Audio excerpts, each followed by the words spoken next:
I think that's pretty much everyone. Good afternoon, everyone. I hope you all had an amazing session. I know we did in the digital session. Before we go into our next speaker, I'd like to invite our sponsor for the session, Econet Wireless. Thank you very much, Econet. We're looking amazing in our gold shirts. Can you turn next to the person next to you and say, thank you, Econet? Come on, guys. We can do better than that. Thank the sponsor. Fadzam Tengi, Fadzam Tengi.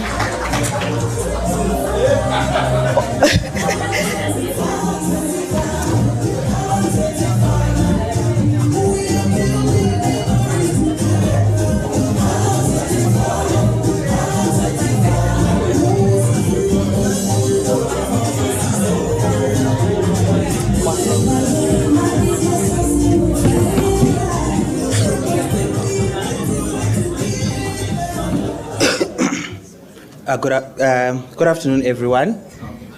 And so what I want to do is very simple. I think if people see me here, they will think of airtime, huh? So there's this greeting. We are celebrating 25 years of building memories together with you, our customers. My job is to thank you for your unwavering support, for the journey that we have walked over the past 25 years. We have created so many memories together and exciting memories. So my greeting each time I come in front that I want you to take home is, if I say, hello 25, you say? Building memories together. Hello 25? Building memories together. Thank you. So I'll give you the first page of airtime because you're fast learners. But it's going to be a fast fingers. I'll need you to be very quick. The first one to recharge, apparently, is the one who's going to get the airtime. So I'm starting, yeah? The number is 871501508039001. If you are done, you raise up your hand. Who managed to recharge that? Do you have a winner? You want me to start again?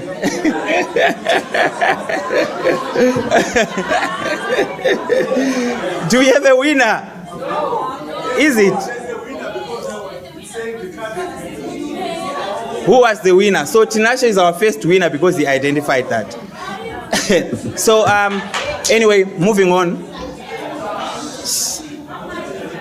It's fine, I've got a lot of airtime, so I'm going to be giving as we go along. So I just want to thank you, marketers. You are looking amazing with the Econet branded t-shirts. It's been a very good journey with you, our customers, and we really appreciate your support over the 25 years. We keep connecting, we keep leading the industry in giving you exciting innovations for you to connect to the future, for you to connect to your family, for you to connect to your loved ones. I don't have so much to say, but to say thank you once again. And I would like to also highlight one of our key products that we have been pushing, an exciting promotion, if anyone knows about it, which is online on the Econet Facebook page, where customers are winning $20,000. If anyone knows about that promotion, raise up your hand. I'll give you airtime. The instruction is simple. Raise up your hand. From Nyaradzo. Perfect. So airtime is coming your way, $10 airtime. So we've got the Your Football Fantasy League, which we are giving away $20,000 to our valued customers if you go and participate. To participate on the platform, it's play.ewz.yourfootball. Team is one word, Your Football, YOFOOTBALLTEAM.com. You stand a chance to win $20,000. Anyone got the URL for that? I'll give you $10 airtime. The URL for the Your Football platform. Another hand. Another hand. It's fine. So that's the promotion that we are currently running. I would like to encourage you to go and participate. But my job was actually to thank you, our customers. We love you. We appreciate you. Let's continue building more memories together. Hello, 25? Building memories together.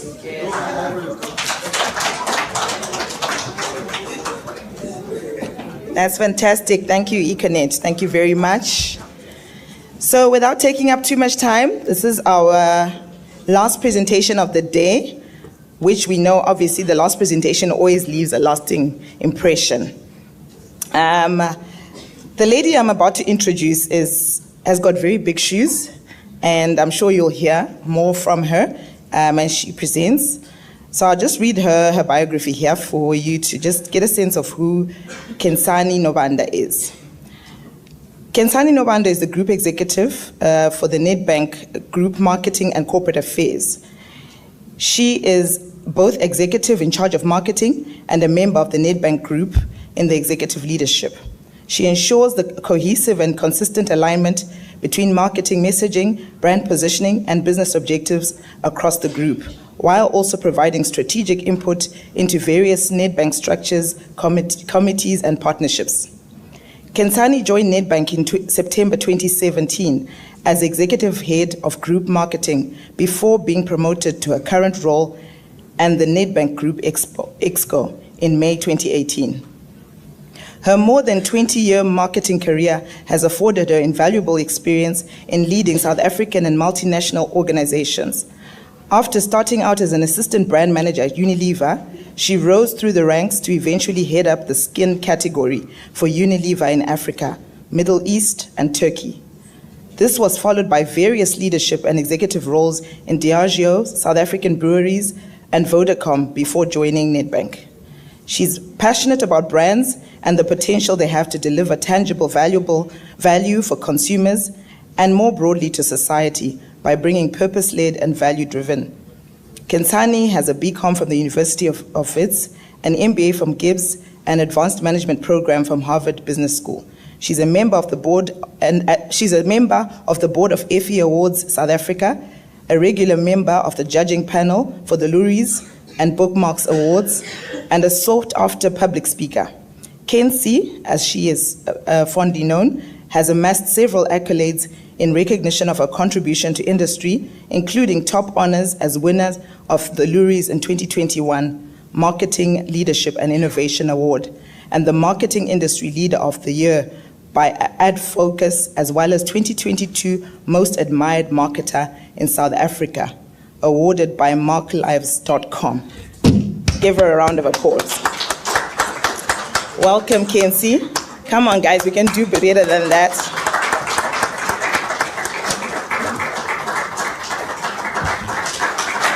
Thank you.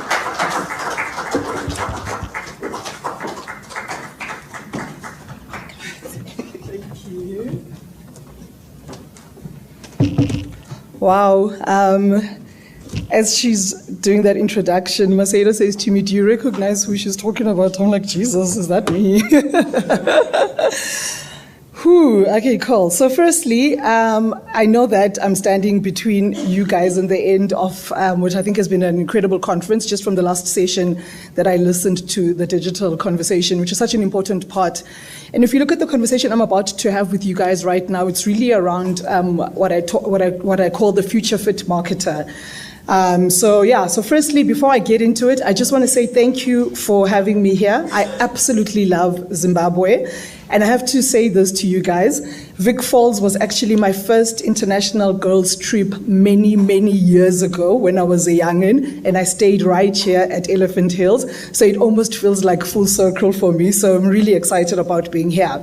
And I'm really excited because I'm going to talk about a topic that I care deeply about. It's really how do we develop compelling marketing solutions that convince our finance executives during constrained financial periods or under other stresses to ensure that they don't cut our marketing budgets, and really how to ensure that in this ever-changing world, we are future-fit marketers who are as ready as can be for all the inevitable changes that are happening around us. So I'm going to start with some numbers. Where do I press? It's not moving.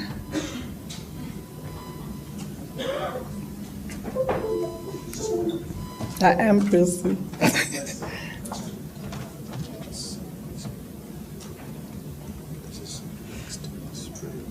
Okay, so should I do it there? Okay, cool. So I'm going to start with some numbers, thank you. So according to the African Development Bank, AFDB, the Southern African region has seen a slowdown in economic growth over the past year.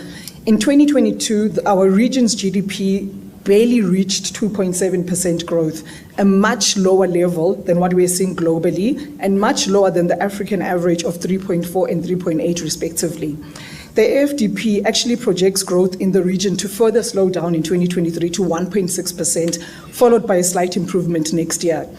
Weighing down the environment further is the external debt burden, which is forecast to remain high across Southern African region. In 2022, it stood at 48%. We all know this. Our economies have faced some headwinds, which the economists project will continue in the medium term. It's going to be a constrained fiscus. And specifically, when you look at South Africa, our consumers are having to work to make things work with much less. If you look at just from an interest rate perspective, people are struggling. Prime interest rates increased from 7% in November 2021 to 11.75% now. Inflation is above 6% per annum. Some of the steepest inflation has been the cost of food, which is a major part of the household budget for most South Africans.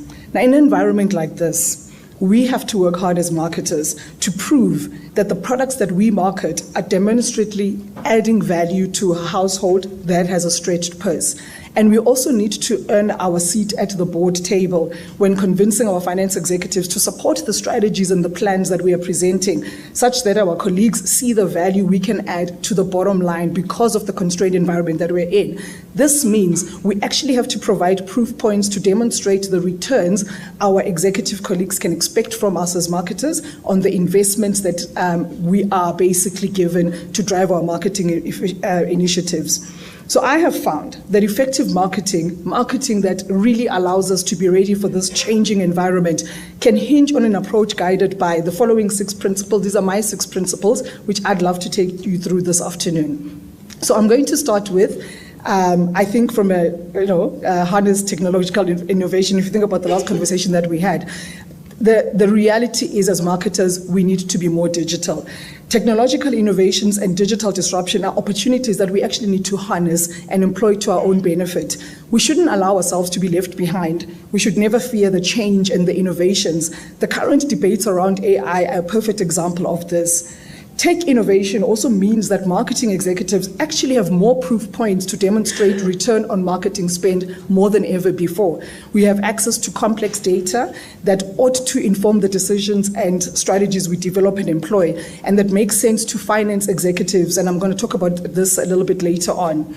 Around embracing digital, and I loved the conversation earlier on around, should I go into threads, should I do this? I'd like to share a story about Nedbank's foray into the metaverse and what we did basically in the metaverse to go into it. As a starting point, group technology in the bank as well as group marketing collaborated, and we took a proposal to the group exco. We made the argument to explore opportunities for the bank in the metaverse. We basically said, we want to play with these technological advancements that are available to us, because when you play, you learn. And I need to make this point here that as Africans, we have to lean into this change rather than burying one's head in the sand, hoping that this digital disruption won't come to us. In fact, in many ways as Africans, we actually have the opportunity to lead these changes. This is especially true of the anxiety some feel about AI, about the ethical dilemmas of AI, the downsides which exist, but which we need to manage. It's there. We need to respond to it and we need to plan for it. So Exco agreed to give us a certain amount of money, and they said, go play. Very lucky. So what we then did is we did 2 things in the metaverse. We went into the Ubuntu land. We were the first bank on the continent to actually buy land on Ubuntu land. The second thing that we did is we created a game called Roblox, which basically enabled us, both Ubuntu land and Roblox, to learn, to test our thinking as Nedbank, to understand what we want to do in the future in the metaverse, and to course correct where needed. The world is going to become more digital, no doubt about it. And so the question is, how do you as a marketer get ahead of the curve so that you own the approach and it isn't being dictated to you? Here's the reality. Marketing budgets are becoming more reliant on digital. Currently at Nedbank, 40% of our marketing budget sits in digital, and our plan is for that to go up to 50%. As marketers, experimenting with new technology is an opportunity to actually test our assumptions, to see the potential pitfalls. And I'm going to pause here, and someone said banks can be boring. I'm going to show you our first ad that I hope is not boring, around our foray basically into the metaverse. Sound, please. Mom's using up the noodles and they're excellent. She even lets me make my own snacks. Now then, hey, I get to choose my own clothes.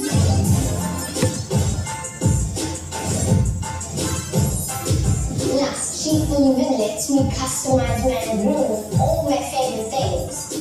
Yeah, I know she's the boss in the house, but I'll show her who's the boss all downtown. More money for me.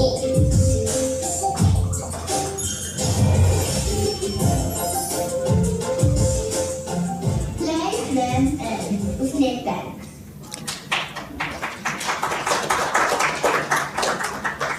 So what that taught us by going into Ubuntu land and going into Roblox, one is decentralized and one is centralized, what that taught us was that actually Roblox works better for us than the Ubuntu land experience. Now, if we had not tried, we wouldn't know. We'd still be sitting and asking ourselves, do we want to go into the metaverse? How does it work? What can the bank do?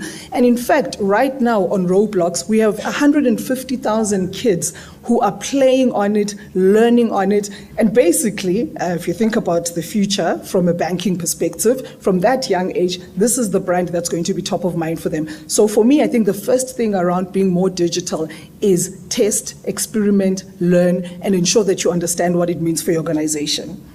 I think the second ingredient for me, and it feels almost like everyone talks about it, but I think it's so important, is having a clear North Star for your organization. And this refers, of course, to the purpose of your organization. You're not getting anywhere without a purpose. At Nedbank, our purpose is to use our financial expertise to do good. And this resonates with me, and it's deeply personal. Our purpose anchors every decision that we make. We are quite clear that we can't operate as a bank in a society that isn't successful. And this manifests itself in our CSI initiatives, in the green economy, in the business that we do, in the deals that we do. This underpins how we do business in every way. A brand that, in my view, harnesses its purpose well and which is manifest in its marketing campaigns is Nike. And this is really painful for me to use Nike as an example because I'm an Adidas girl. But if you just look at the share price of Nike and Adidas over the last few years, even with the controversies that Nike has done in some of the campaigns that they've actually worked on, they have been much more successful than Adidas. Why? Because they have a clear North Star. They stick to that purpose no matter what is happening around them. And I'm going to show two videos that really speak to the Nike purpose. The first one is really around representation, visibility of diverse cultures, backgrounds, which I think is really because Nike's purpose is all around everyone has the right to basically run, or everyone, something like that. But it basically is around encompassing everyone and bringing everyone together. So I'm going to play the first ad from Nike.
second one. It's one of my favorite ads ever.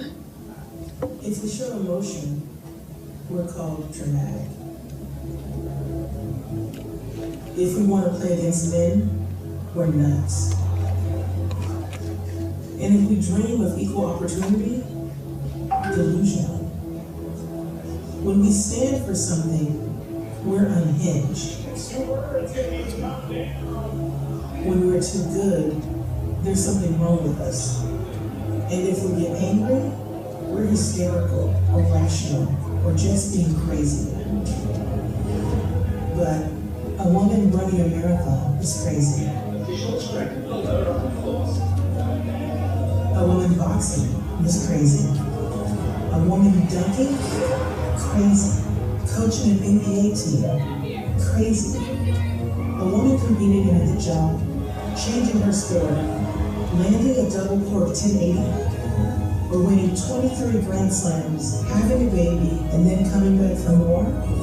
Crazy, crazy, crazy, crazy, and crazy. So if they want to call you crazy, fine. Show them what crazy can do.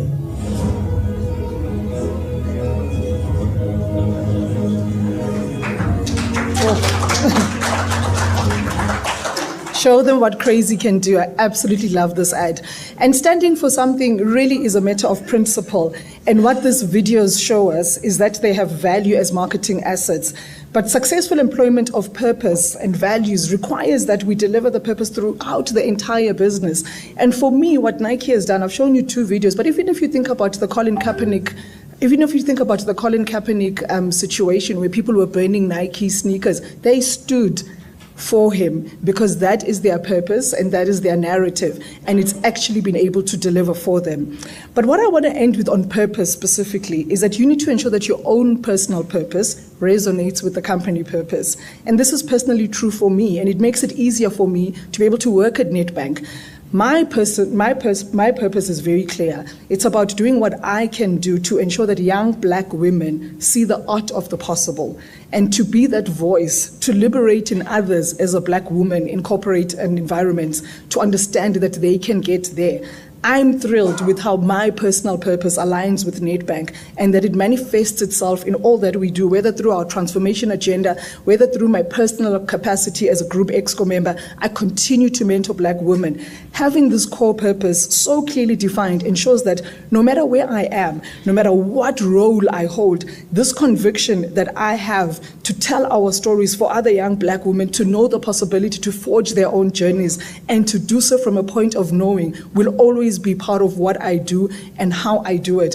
And actually, when I'm in an organization that doesn't allow for my purpose to actually land, I leave that organization because it's not working for me. So purpose in that sense is very important. The third point I want to make is around playing the long game of brand building. Sometimes returns aren't immediately available, and you can't only initiate short-term initiatives, though these are important. Consummate marketers always have to understand the value of building long-term goals and eating the elephant in bite-sized pieces as well, in addition to the short-term initiatives. Our CFO, Mike Davis, likes to say that while brand building is a long-term project, one needs the short-term initiative. So he's always asking me, what's the return on marketing investment, Kenzani? So that's his thing. And by the way, I'm actually in shit because I've taught him the marketing funnel. Yes, it was the worst thing I ever did because now, but it's fantastic. So Mike Davis and I actually have monthly meetings where we sit and he takes me through his KPIs and how he's performing, and I do the same. What that means is that I have a very strong alliance with our CFO when it comes to the Exco. And that, I think, as marketers, don't shy away from using your CFO in that way and really building that sort of relationship. But whilst the short-term initiatives are important, we do need to make sure that we are building long-term brands. And the only way you can do that is to have the buy-in of your CFO and the finance decision makers. If we want a seat at the table as marketers, we need to drive profitable business growth and show how marketing adds to this.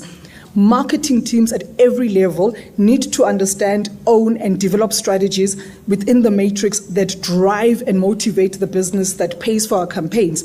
The future fit marketer demonstrates in rands and cents how our work supports the bottom line. Simultaneously, you are constantly ensuring that the board and ExCo grasp how the marketing funnel works, what levers we use to grow leads and sales that excite them, and, by the way, how we are growing our brand for the long term. In a recent visit to Google in California, I was fortunate enough to go to Silicon Valley. Actually, Google themselves underscored this insight. So if you look at this slide here, it basically shows that if you only do short-term actions, you don't see brand building long-term growth. So you do have to do both. The short-term actions are the things, yes, they're going to talk about ROI pretty immediately. But Google themselves was saying to us, they have learned, and they're trying to get their own clients to understand that you must be building long-term brands, in addition to that. So for me, it is an and for marketers. And on this recent trip, for me, it just landed the message that as a future fit marketer, you have to do both. Even as you do performance marketing, it is also in your hands and it's in your place to basically build your brand. And I think this slide illustrates that well.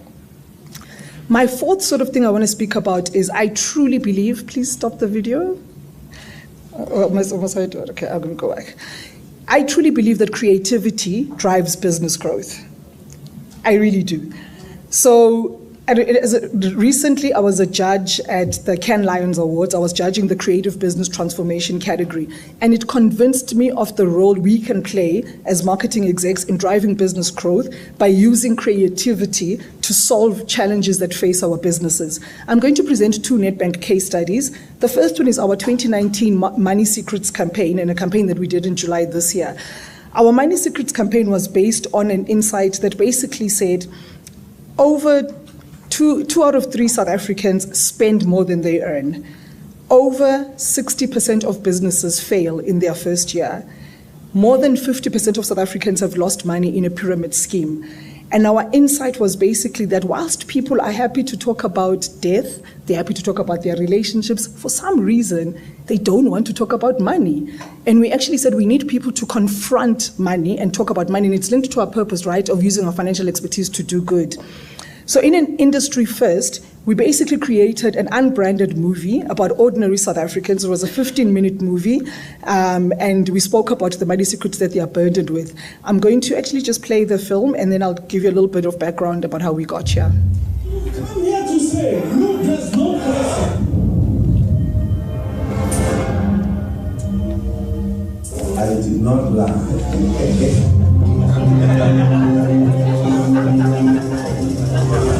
I stumbled across this trailer. Across a trailer. Really excited about it. This thriller is what apparently it is amazing. It's proper Hollywood studio stuff. It's awful.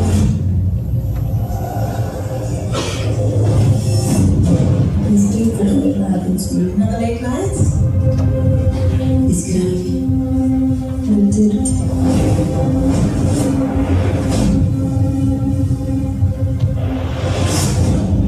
Money everywhere.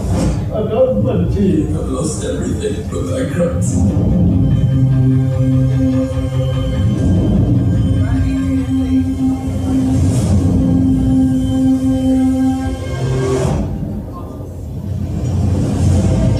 South Africans spend more than we earn. The most powerful way to get South Africans talking about money.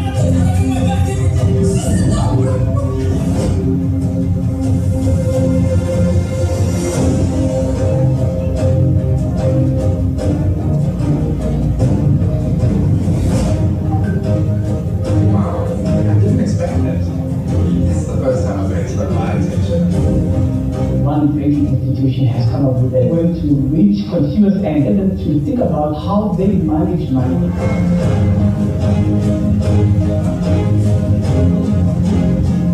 Completely unbranded, and you can imagine it's quite a big voice difference. It's an important film for young South Africans to watch.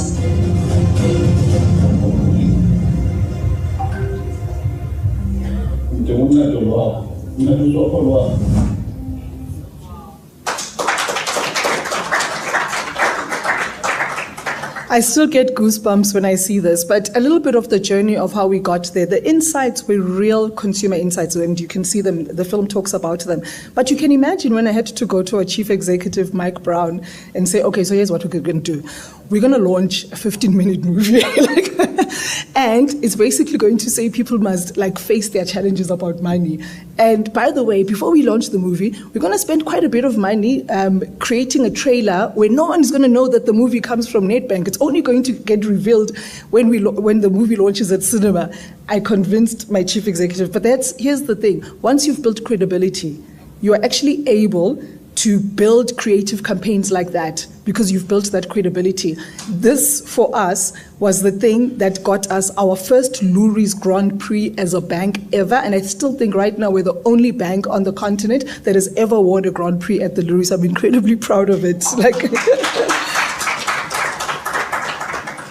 The second campaign that I'm going to show is about retirement. And again, for me, there was a conversation around is banking boring and stuff. Jesus, we've had the great opportunity to do such creative work that really drives our bottom line. I'm going to show this little piece of work, and I'll tell you how it's actually impacted our business.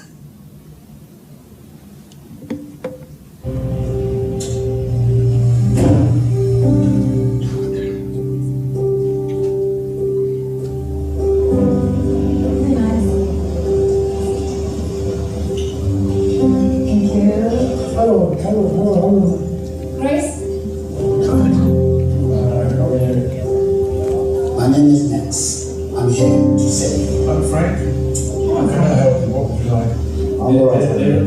There's the menu. What would you like to drink? Can I please have sparkling water and whatever? Can I please get orange juice, please? Okay, thank you. Lemon chicken. They'll make up for so. Yes, it could be anyway.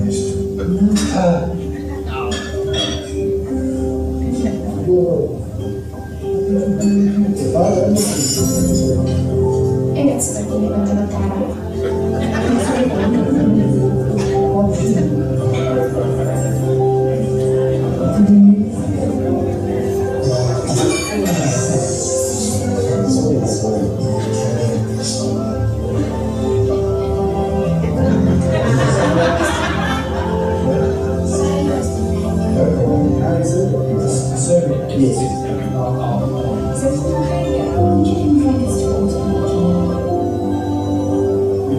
I'm so sorry.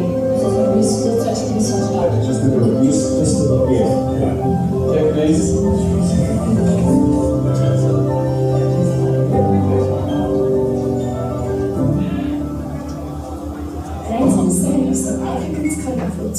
Be part of the 10% if you can. The message of the bill was a higher than that. I think today was a bit of a reality check.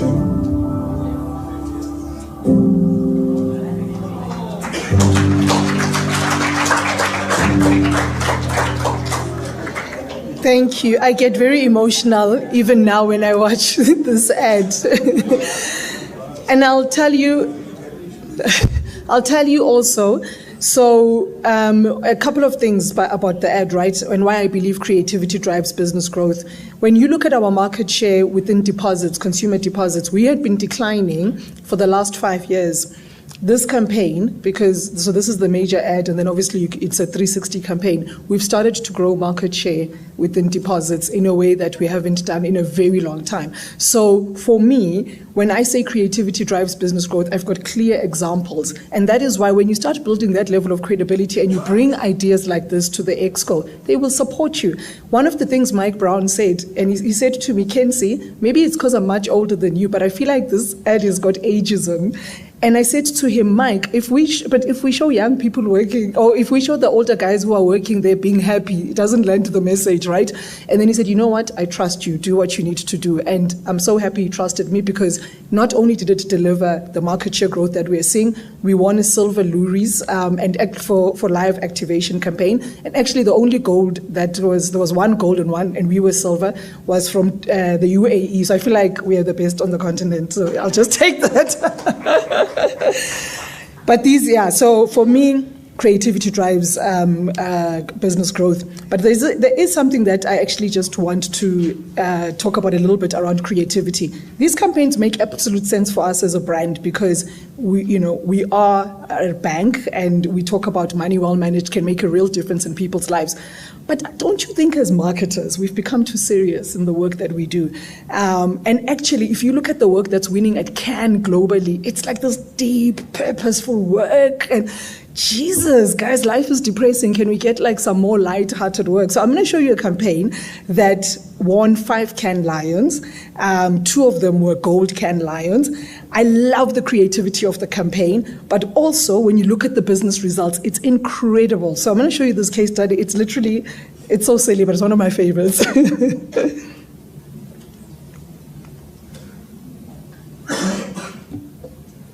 Volume, please. Sound. I'm going to go back because I want you to hear it from the start.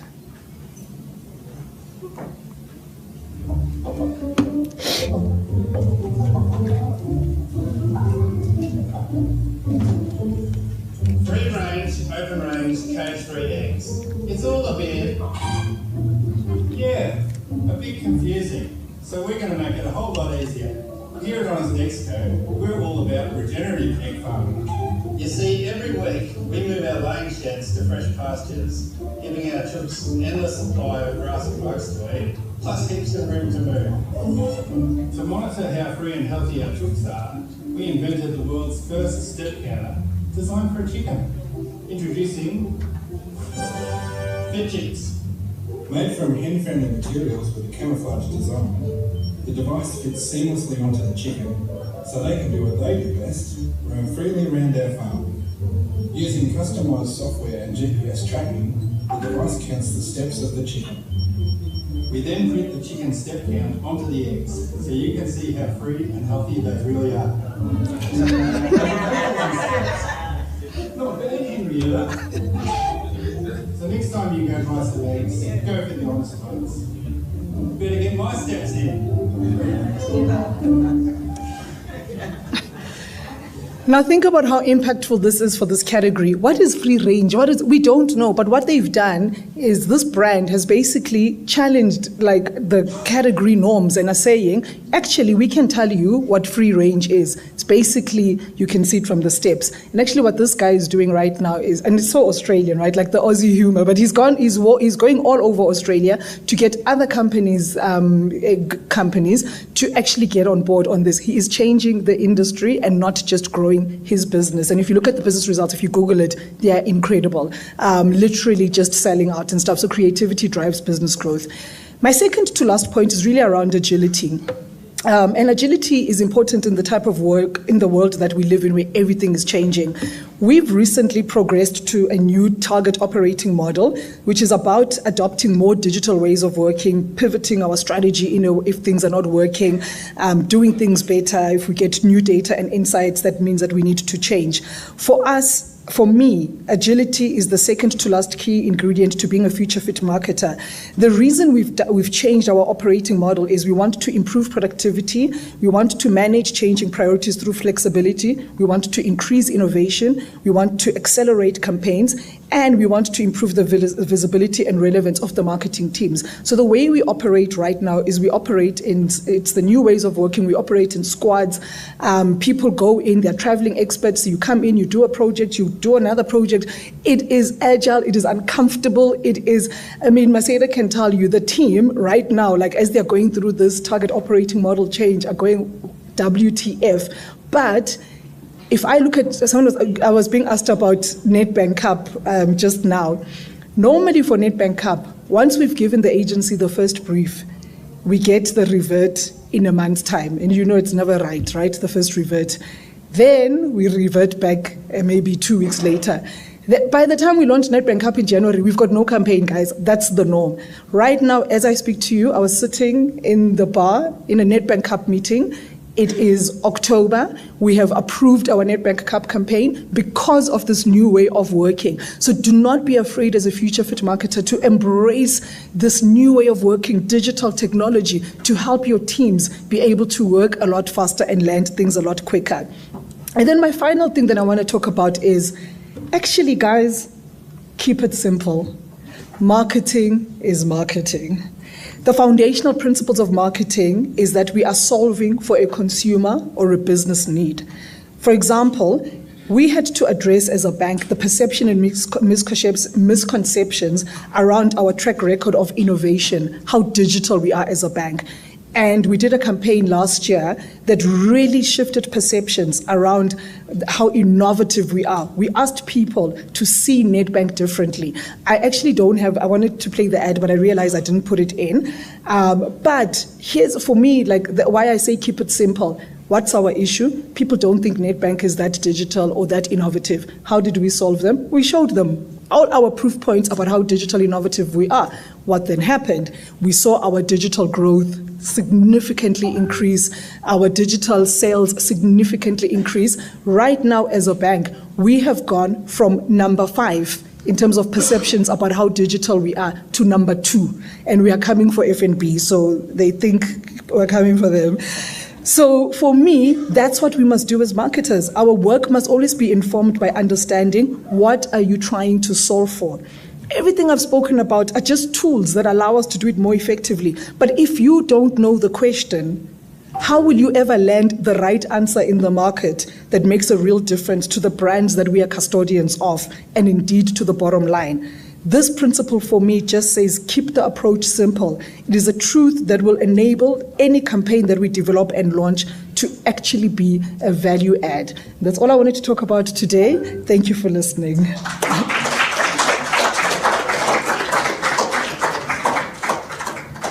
Please keep clapping.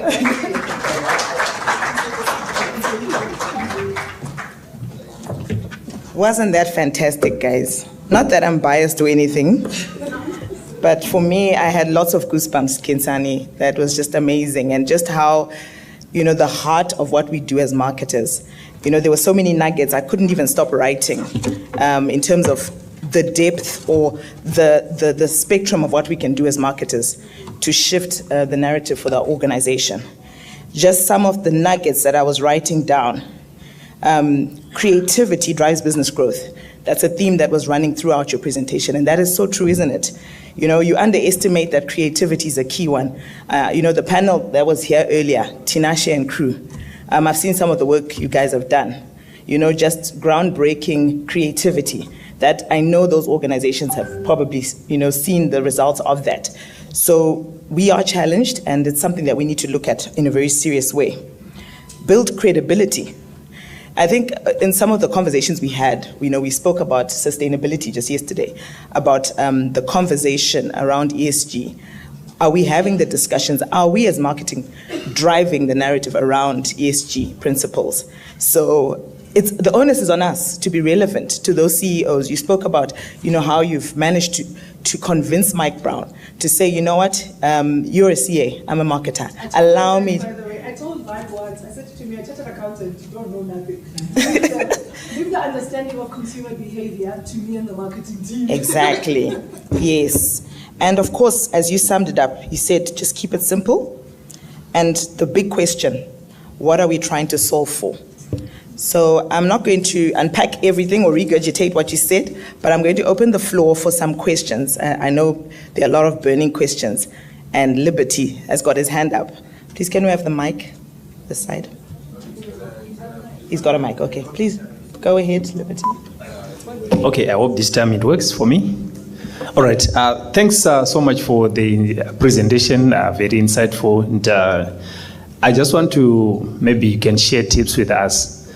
Some of us, we come from this school where, you see, you are seated in a room where everyone thinks they're a marketing person. And then there are these people who do some marketing modules online. Then they come, they think they can do marketing. Then there are those who do one module on MBA for marketing, and then suddenly they think they can do marketing. How are you striking a balance in terms of getting your right space as a marketer to be creative. Because sometimes you come up with something that you think, oh, this is going to change things around. But someone says, I think we've been doing it this way. So how do you manage we've been doing it this way, and those who are doing marketing at night who think they know marketing?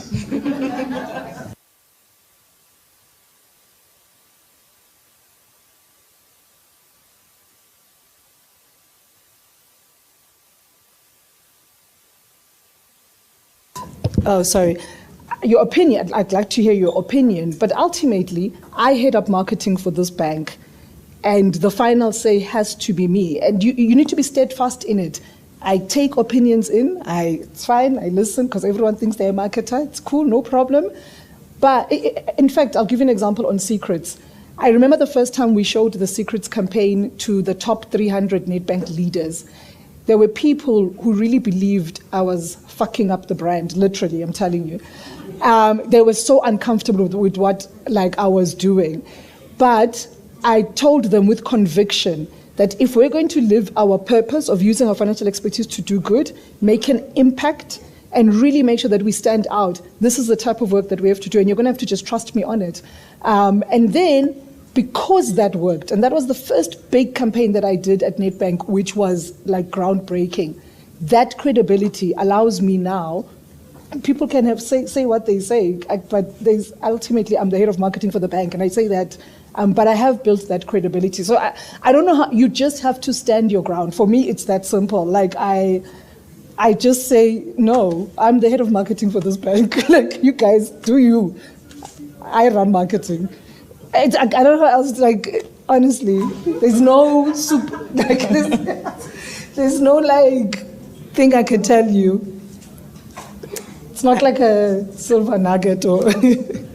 There's another question, far right, on my right.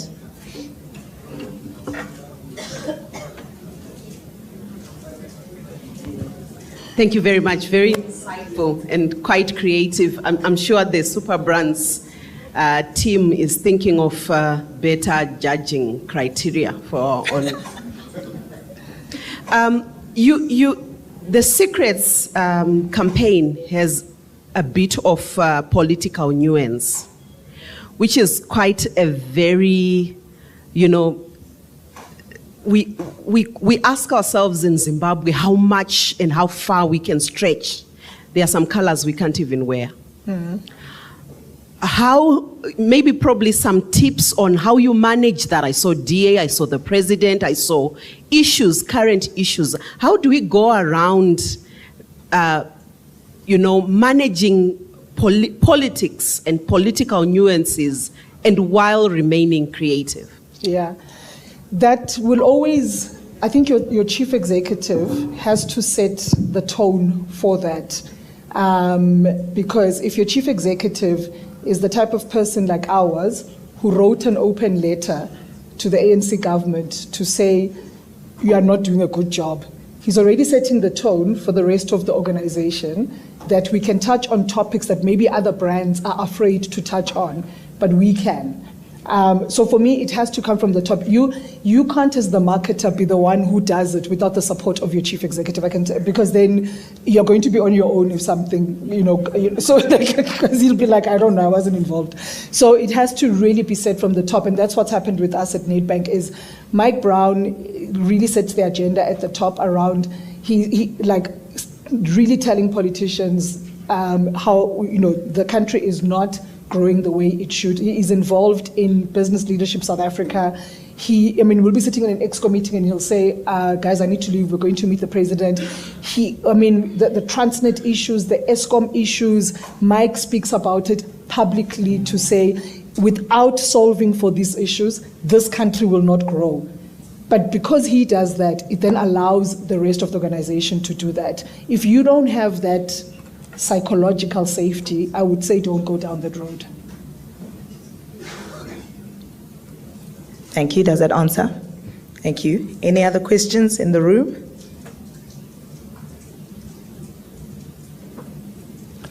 Can you go have a drink? Any comments? Comments, questions? Question over there? Oh, okay, please go ahead. Then we'll go to the gentleman far left. Please proceed, ma'am. Okay, thank you very much. It was a very interesting presentation there. Just to ask, I've been studying the way South Africans sort of present their campaigns, their advertising. It speaks to a very free people. For instance, South Africans are known for being able to laugh at themselves. In Zimbabwe, something that might be funny in Zimbabwe, in South Africa, may not be taken in a similar way. So how do you then balance between the different cultures when you are approaching that international brand? So your question is, whilst if you do something humorous, how do you make sure that it lands across and doesn't alienate? Yes, seeing as you go across the different cultures and you are predominantly South African. So how do you balance that when you come to Zimbabwe, for instance? Yeah, look, I can maybe just, I'm not sure about the Zimbabwean context and stuff, but it is difficult to balance, not even humor, right? A lot of things. I mean, I'll give an example. Our agency presented a campaign where there's a couple that's at a zoo, and the lady to the boyfriend sees a giraffe and says, "Oh, look, that's a tall horse." I was like, that's offensive. Like, do you think black people don't know what giraffes are? Like, I really took it like, so I said, I will not be a leader of a brand that leans into stereotypes. I don't like that. Like, where there's stereotypes, for example, in South Africa that say young black men, when they start getting money, the first thing that they do is buy a car and they live in a shack or whatever. And they wanted us to do an ad like that. I said, no, like, I will never lean into stereotypes. Our responsibility as marketers is to actually manage our brands in such a way that we don't alienate. So I'm very careful about it, and I don't know all the answers. Sometimes there's things I don't find offensive, but that's why you have a team right around you. They will tell you that, like, I'll think something is okay, and they'll say, Kent, that's not okay. That's actually quite offensive and stuff. I mean, and we've had many examples of that. For example, there was a Clicks example where they showed black hair as being unprofessional and white hair as being professional. For me, I can tell you that I might have looked at that and gone, yeah, that's fine. I mean, I wouldn't have seen the race thing, but other people in the room would have said something. So allow your teams, allow your agencies to be able to have the robust discussions around how it can impact different people, how it can, like, I don't go in blindly is basically what I'm saying. And for me, like, that's like fundamentally important. Our retail campaign is based on The Office. I don't know if any of you guys have seen the Office series in the US with Michael so our retail campaign is based on Office, and it's meant to be humorous, but there's many times when we realize this is actually not going to land well for other cultures and for other tribes. But if I was the only one, yes, I have to make the final decision on we're going to go with the ad, but you have to have people around you who you allow to have voices and not be scared to say to you, this might be a mistake for us actually. So allow those voices, because you don't know all the answers. And then we also test when we're not sure. So on Secrets, for example, we were very nervous and we tested it. It didn't test 100% well, by the way. And that sometimes you have to make that call as a marketer where you go, even though it's not testing top box in terms of link, I actually still think it's going to do really well. I generally use testing not to say yes or no to do the campaign. I use testing to optimize versus not do something, right? Like, so test as well and learn through all of that. So I don't know the Zimbabwean context. I can only just tell you like how we deal with lots of, and basic things like see money differently, right, as our payoff line. We've got a lot of Afrikaners who say, why don't you translate it? Then we go, yeah, but then you must translate it into every bloody language, like, and we're not going to do that. So it's only going to be see money differently. So there's some principles we stand on where we say, that's it. Our payoff line is see money differently, and we're not going to translate it. So, yeah. Thank you for that. The gentleman there, before I come to Gillian, There's a young man who had raised his hand. Please proceed. To my left. And then over to you, Gillian. Hello. Thank you so much for that presentation. Before I ask my question, actually, your ad, the one with the old people working at the restaurant, my boss actually shared it in our platform. Wow. And she was so impressed about it. Everyone was so impressed about it. So to be asking you this question is such a huge honor, because it was just amazing to watch and and draw inspiration from. So my question is, I've seen in all your campaigns, in all your ads, you never speak directly to the product. You never say bank with NetBank or save with NetBank. Yeah. How important is that in advertising? How important is selling feelings, and how do you identify that I want people to feel like this and therefore I'm going to do this? Because I've seen in all the ads, there's never really a direct reference to saying it's NetBank. Because at the end of the day, it's just banking, but it has been made to feel like so much more. It has been made to feel like, yeah. Yeah. We do end. So remember I said we do short term and we do the long-term brand building stuff. Our short term is mostly in the retail space, but even then, and I'm happy to maybe Google what do we call it? Officini. So we call it Officini. You'll see we do talk about our products in those sort of ads and stuff, but we still make them creative. I think they're pretty funny. I think they're pretty creative and stuff, because we still believe whilst we're driving short-term sales, we must do it in a creative way that stands out. And so for us, it's end. And one of the biggest challenges, by the way, that I have, which we've now solved, is initially, and that was the issue with secrets. I was being asked, but what are you selling? Where's the product? And I was like, this is about our brand and who we stand for, because if we are clear about our purpose, then this campaign makes sense. The product stuff will come later. We'll figure. So, but it is an and. We don't only just do these type.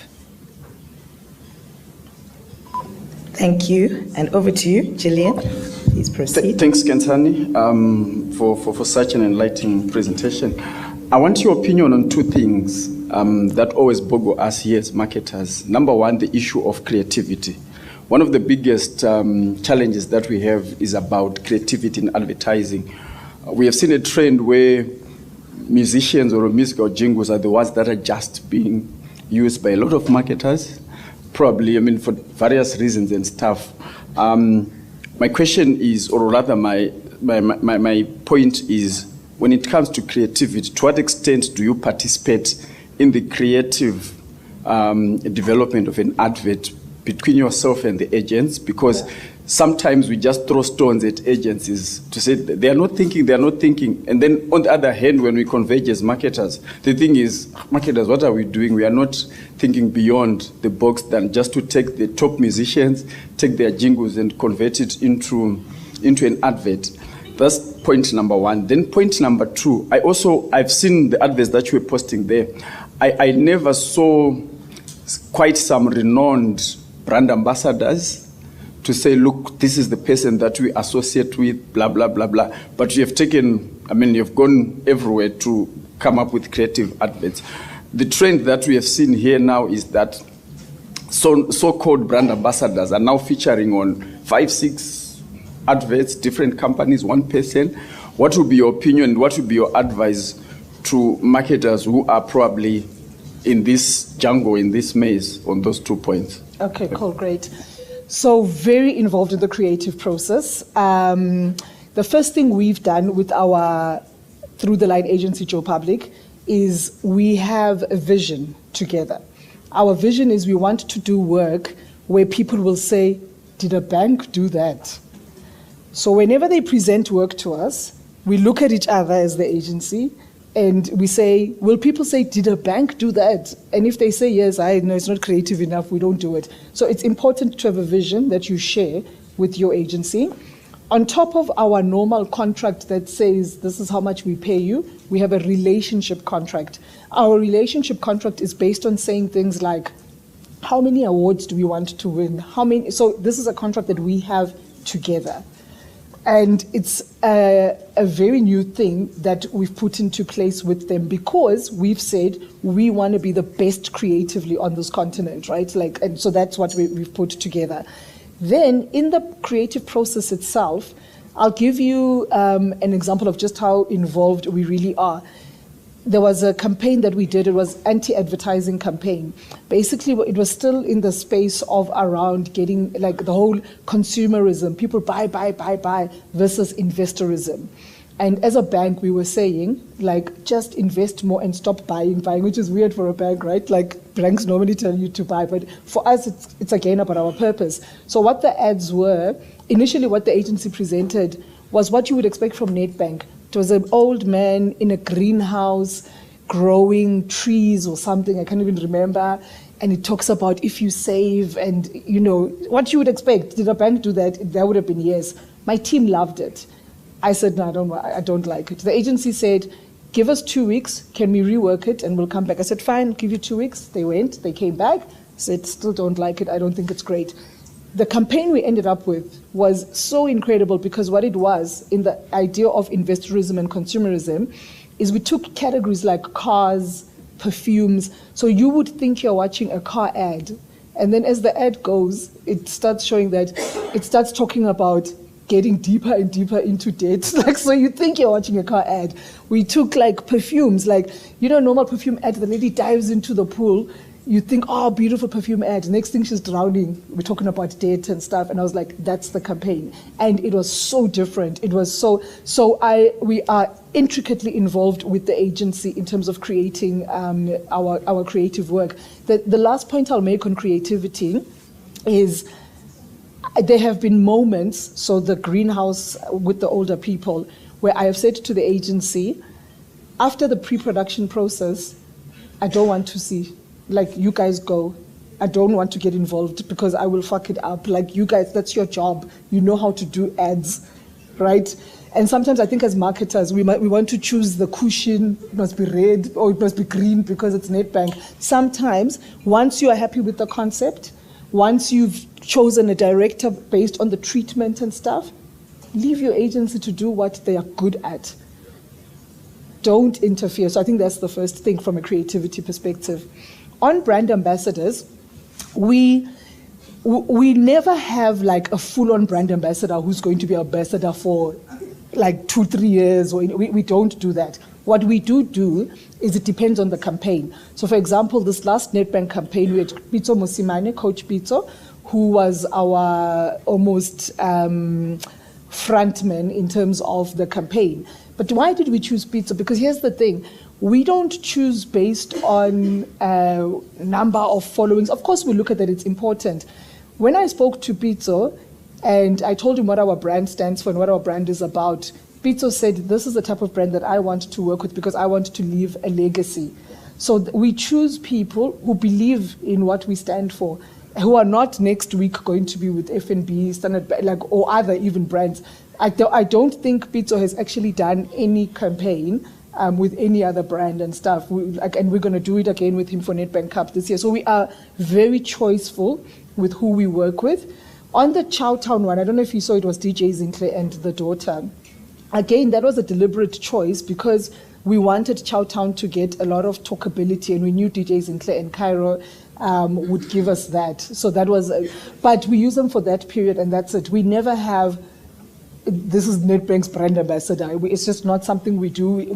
It's never helped us. We choose them for specific reasons, on specific campaigns, and we always make sure that we work with people who we believe align with our brand in a particular way. There's many times when we've said no, like when the agency has come and said, this person's got millions of followers, they're this, they're that, they're that. This is what, and we say no because they just don't align to the values of our brand. Thank you very much. Wow, thank you. I think we could be here all day because this is such a hot topic, and I feel like there are going to be lots of conversations with you, Kensani. So thank you so much just for indulging us. I'm joining you guys for drinks later, or what is it? Is it the dinner? The dinner. Yes, we're going to have a dinner. Yeah. Please give her a round of applause. Thank you so much, Kensani. Mercedes left the room. I was going to introduce him as well. Oh, there he is. He's the head of marketing for Nedbank Africa regions, which is Lesotho, Mozambique, Eswatini, Namibia, and of course Zimbabwe. So please give them, thank you for coming to Zim. Thank you. In fact, Kensani, I think I asked you to leave too early because we have a gift for you. So if you can leave your things and, as we do in Zimbabwe, we give, we're givers. So I'd like to invite Liberty Kajanje, our Vice President of the Marketers Association, to come and just present a token of appreciation. Please. And just pictures.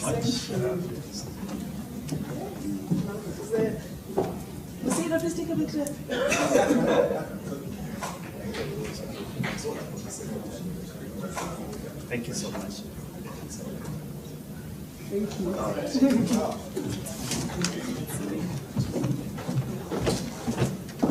So that marks the end of today's formalities, but before we leave, I just want to announce, I've been given a few announcements to make.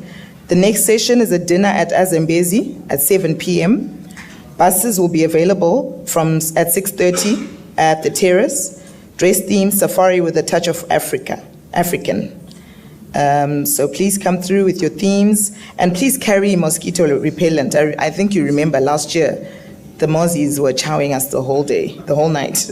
So please, they are in your rooms if you need mosquito repellent. And then for tomorrow's session, we start at 8:30 a.m. Please, can we be in by 8 a.m. sharp for those that are going to have a late night? So we have our guest, Fendo Mundia, all the way from Kenya. He's here. Is he here? Is he in the room? Welcome, Fendo. It'd be nice to see you. Please give him a round of applause, all the way from Kenya. So please, let's be in at 8 a.m. tomorrow, sharp. Thank you very much.